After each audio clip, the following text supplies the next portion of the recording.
por las Naciones Unidas. También tenemos el caso del país que represento en estos momentos, Chile, que está dentro del primer lugar en América Latina y en el número 45 a nivel mundial. Argentina, en el 46, así ustedes podrán señalar. No obstante, México aparece también en el quinto lugar, Costa Rica y Perú. Brasil, Venezuela, Ecuador y Colombia, que serían, y vemos nuevamente Colombia, la calidad de vida en el último lugar, ¿no es cierto? Como para nuevamente ver lo que le señalaba yo de los asesores que podrían venir a manejar el problema de México. A lo mejor. Aquí tenemos la proyección del Producto Interno Bruto Nominal del año 2005, un elemento también económico para poder ir de alguna manera evaluando cuáles son los elementos que nos llevan a establecer que un país pueda tener una mayor paz. El caso de Brasil aparece como uno de los países que, si dividimos lo que tiene cada país, ¿no?, por cada habitante, o sea, sus playas, sus recursos económicos, etcétera, nos da que Brasil tiene 2.421 millones de dólares. O sea, eso le pertenece a cada ciudadano. El caso de México, estamos hablando de 1 millón, o sea, 1.164 millones de dólares, ¿no?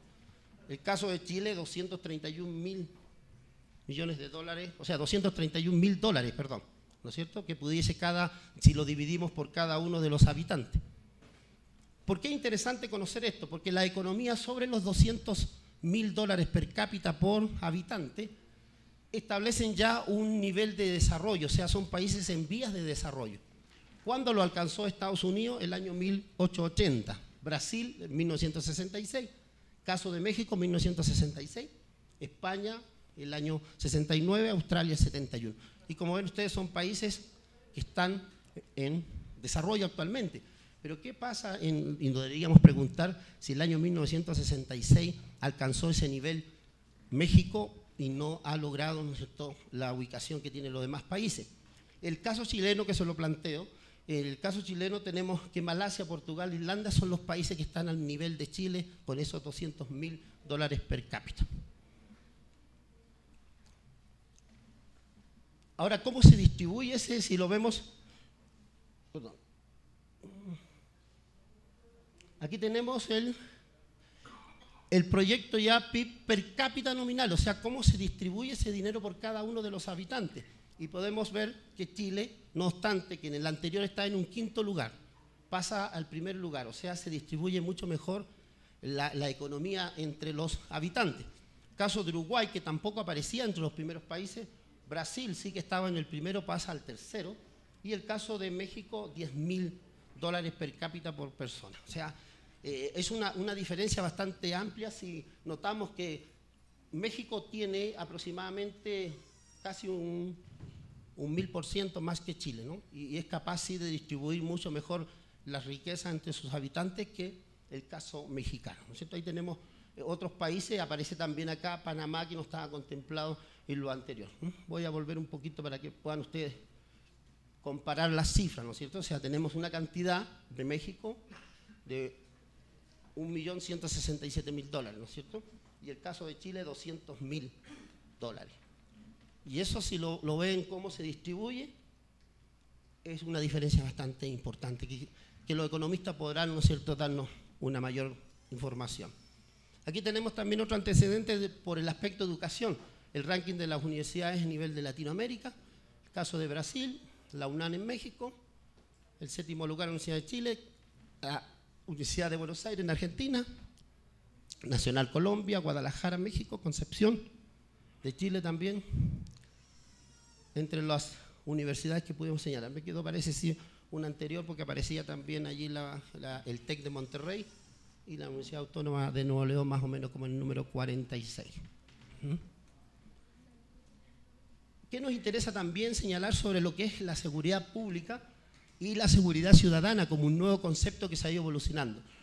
Un análisis de una dimensión militar, política, una dimensión más amplia, ya que considere aspecto económico, social, tecnológico, de alguna manera, que ya no se mire la seguridad pública como algo muy individual.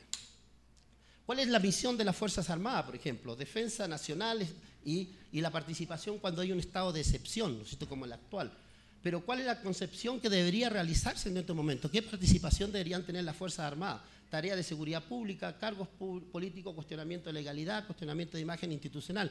O sea, en ese aspecto las Fuerzas Armadas se están viendo afectadas de alguna forma en participar en este proceso de la seguridad pública.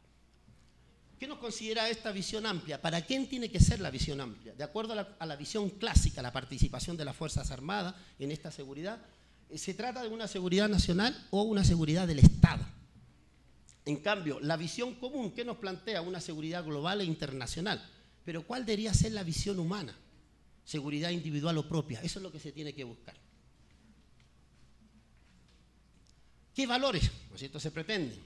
En el aspecto de la concepción tradicional, la independencia política, la integridad territorial. O sea, México, en el caso de México, ¿no es cierto?, debe defender su territorialidad. Y la concepción amplia, bueno, buscar el bienestar económico, salud, educación. ¿Qué pasa con las amenazas a la seguridad? ¿Cuál es la visión clásica? La agresión militar, ¿no es cierto?, que otros estados lo hagan contra ciertos países. Y uno se pregunta, ¿México quién lo puede atacar a México? ¿Estados Unidos? ¿Guatemala? Entonces, ¿las Fuerzas Armadas están en concordancia con esta visión clásica? ¿O nos vamos a la visión multidimensional, ¿no es cierto?, que debería participar ya las instituciones de las Fuerzas Armadas en lo que es desastres naturales, crisis económica, epidemia? Por ejemplo, si nosotros analizamos lo que ocurrió el año 2005, cuando fue el huracán Katrina, que afectó parte de Estados Unidos, Nueva Orleans, y en esa oportunidad, ¿qué ocurrió?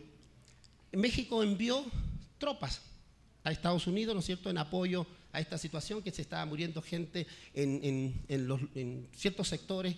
Habían abandonado a los pacientes, los médicos de ciertos hospitales. Entonces México manda ayuda militar. En oportunidades que me ha tocado participar en seminarios de seguridad nacional, por ejemplo, los militares señalan que con mucho orgullo que ellos participaron en este evento, realmente apoyando a Estados Unidos. Pero si hubiese tenido un asesor criminológico el presidente de ese entonces, ¿no es cierto?, Vicente Fox, no hubiese permitido quizás que las Fuerzas Armadas mexicanas pudiesen ir. Ellos incluso con orgullo señalaban, nosotros estamos, por primera vez, Fuerzas Armadas extranjeras ingresan a Estados Unidos y somos nosotros los que ingresamos. Pero resulta que en ese momento, ¿por qué no tenían helicópteros? ¿Por qué no tenían personal de las Fuerzas Armadas? Porque estaban combatiendo en Afganistán. El hecho de estar combatiendo allá o en Irak, ¿no es cierto?, y en otros países, las Fuerzas Armadas mexicanas, eso significa que Osama Bin Laden, ¿no es cierto?, iba a mirar a México como enemigo, porque México le estaba prestando apoyo militar. Por lo tanto, de alguna manera, ¿qué es lo que se pretendía? Quizás si alguien hubiese tenido el conocimiento, ¿no es cierto?, de este concepto amplio de amenaza de seguridad, diría, señor presidente, mande a fuerzas civiles, mande a Protección Civil, mande a la Cruz Roja, a la Cruz Verde, etcétera, a estas instituciones, pero no mande a los militares, porque eso significa que podemos tener problemas. Y en ese año, 2005, México estaba en condiciones de enfrentar una guerra, ¿no es cierto?, con los fundamentalistas islámicos. No, difícil. Recién en el año 2010 se da a conocer que México inaugura el laboratorio biológico para este tipo de amenazas. O sea, estuvieron ustedes 5 años expuestos a un ataque terrorista, ¿no es cierto? Y si Estados Unidos tuvo un ataque terrorista, México, por supuesto que se hubiese afectado mucho más. Esa es la misión de los criminólogos, ¿no es cierto?, establecer estos aspectos de seguridad que deberían de alguna manera entregarle. Medios para garantizarla. ¿Cuál es la visión clásica? Intervención militar y cooperación internacional, o sea, que otros países también apoyen cuando se está interviniendo en un aspecto de carácter de seguridad. Pero ¿cuál es la visión ampliada, ¿no es cierto? Hay que buscar el desarrollo humano. Y por eso las Naciones Unidas ya tienen plan para este tipo de trabajo, buscando la seguridad de las personas. ¿Por qué se pretende esto? Por estos desequilibrios sociales. O sea, estamos hablando pobreza, impunidad, corrupción, inseguridad, las migraciones forzadas, o sea, todo este tipo de elementos que de alguna manera nos va a ayudar, ¿no es cierto?, a entender cuáles son los grandes problemas que se nos van a presentar. Y en caso de la visión ampliada, nosotros tenemos que preocuparnos más de estos elementos: terrorismo, crimen organizado, tráfico de armas, de personas, los fenómenos sociales, ¿no es cierto?, las migraciones, esta violación a los derechos humanos, o sea, elementos mucho más amplios, ¿no es cierto?, en ese aspecto que una visión netamente militar. México no está en estos momentos expuesto a ser atacado por otra nación, por lo menos en el plano militar. En síntesis, la violencia aumenta la ingobernabilidad debilita las democracias, ¿no es cierto?, como señala, aumenta la desconfianza hacia las instituciones y genera muchas condiciones para la violación de los derechos humanos. Pero lo que yo me preguntaba el día de ayer y veía mucha inquietud de ustedes, ¿qué hacer?, ¿no es cierto?, porque muchas veces se plantean algunas propuestas, pero ¿qué hacer? O sea, decía una alumna, ¿qué puedo hacer yo como mexicano? ¿Qué puedo hacer como alumna de seguridad o de criminología? Y aquí tenemos algunos ejemplos. Tenemos que preocuparnos de esto, lo que ustedes están haciendo, estudiar, ¿cierto?, preocuparnos del aspecto académico, que la universidad realmente su trabajo académico sea de excelencia. Debemos preocuparnos de la investigación, ¿no es cierto?, trabajo como lo que se están planteando en este momento. De la extensión también, o sea, dar a conocer lo que la universidad hace, esa formación profesional. Otro caso, y que ustedes lo podrían manejar, el Sistema Nacional de Control. O sea, ¿cómo podemos establecer políticas de control dentro de México? Yo le puedo dar una imagen de México como sin esa contaminación que tienen ustedes, digamos, de haber nacido en México, de estar en México, conocer el aspecto político, entre comillas, una descontaminación que yo no tengo, ¿cierto?, porque vengo de afuera. Llevo un tiempo ya en Monterrey y conozco ciertos problemas y comienzo a comparar por qué en mi país está pasando esto y por qué acá en México está pasando esto otro. O sea, ¿cuáles son los grandes problemas? Y uno, ¿qué es lo que dice? Un sistema nacional de control falta en México.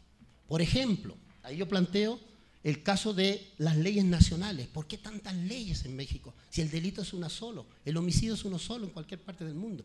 Quitarle la vida a otro, ¿en qué forma? O sea, ¿por qué tienen que haber 32 códigos procesales?